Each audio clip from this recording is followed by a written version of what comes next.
Méditation du 20 janvier. Le succès. Le succès ne dépend pas de ce que nous avons, mais de la personne que nous sommes. Citation de Jim Rohn. Pour reprendre le sujet d'hier, je vous pose une question. Considérez-vous que la Déborah de la Genèse, la nourrice qui a consacré sa vie à s'occuper de Rebecca, ce qui signifie sans doute qu'elle est restée célibataire, a été une femme accomplie? Pour moi, il n'y a pas de doute, car quelle plus grande réussite pourrais-je atteindre dans la vie que de voir 2 petits versets me concernant inscrits dans la Bible? C.J. Monica Diaz, que 2 personnes seulement ont pleuré parce qu'elle les avait fidèlement servies, bien que nul ne se souvienne de son nom, sauf Dieu. Une illusion 1, les versets 1 et 2. J'aimerais bien parce que je suis chrétienne et ce serait une réussite pour moi. Mais pour les gens, pour le monde, la réussite c'est autre chose. C'est pourquoi nous sommes parfois frustrés, pensant ne pas avoir réussi. Or, nous ne pouvons pas mesurer notre réussite en tant que femmes chrétiennes d'après le concept de la réussite appartenant à une société sceptique, individualiste et matérialiste. Selon les concepts qui prévalent dans notre société, quelle est la réussite d'une mère qui a sacrifié sa carrière professionnelle pour élever ses enfants dans les valeurs de l'Évangile? Quelle est la réussite d'une femme qui aurait pu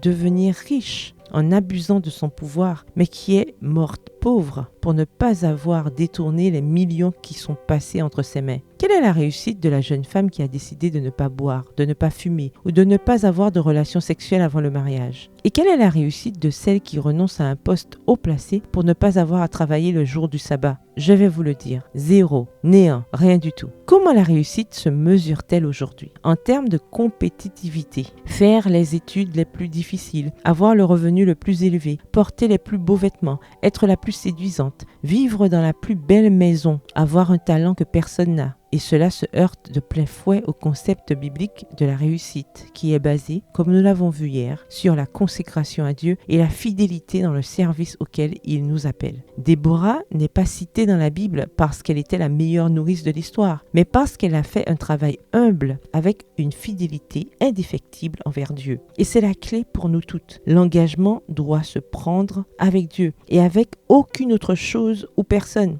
De cet engagement découle la vie vertueuse dont dépend la réussite du chrétien. Être chrétien signifie évoluer à un niveau différent de celui de la société qui nous entoure. Cela signifie avoir une vision différente sur tout, y compris la réussite. Maintenant, la question est la suivante. Quel modèle de réussite êtes-vous en train de suivre? Celui de la Bible ou celui de la société? Le verset du jour se trouve dans Josué 24, le verset 14, dans la version Parole de vie. Respectez le Seigneur et servez-le fidèlement de tout votre cœur. Bonne journée, que l'Éternel vous bénisse.